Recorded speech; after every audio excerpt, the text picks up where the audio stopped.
an Arab army has attacked from this side and is trying to get to Jerusalem. And so the Romans know that the Arabs, you're outnumbered, you're out-technology, you're out-moneyed, and you're facing two empires. Do you attack both at the same time? That makes no sense, but it's exactly what the Arabs did. They attacked the two oldest, most powerful empires at the same time, even though they were outnumbered by one, let alone both.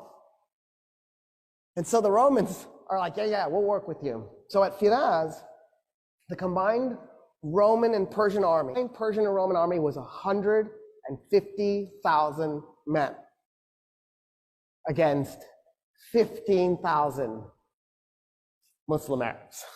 Khalid is on the east bank of the Euphrates. The Persians and the Romans are on the west bank. There's a ford and a bridge, which is convenient if you're moving an army. It's nice. And so Khalid needs the Persians and the Romans to cross the river to fight. So he very politely backs his army up from the bridge and the ford and split it into 3 5,000 man units. He liked that. And he put one upriver, one downriver, and then pulled the other one away from the river. And he just waited. So the Persians and Romans start to cross the bridge and they're also crossing the ford at the same time. And he waits and he waits and he waits. When 50,000 Persians and Romans had crossed the Euphrates, he blew a horn.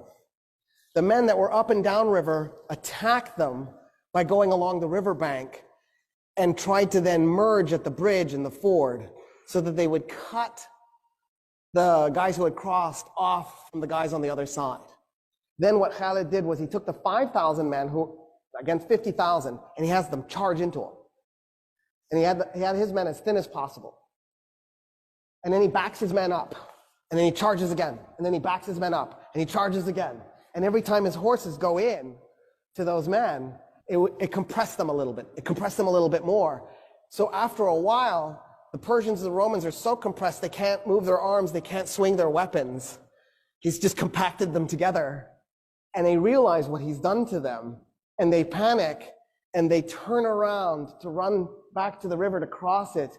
50,000 men turning all at once to stampede. You could hear the bones breaking.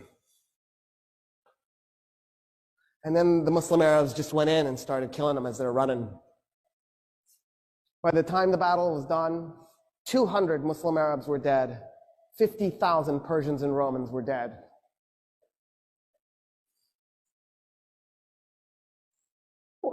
What is this?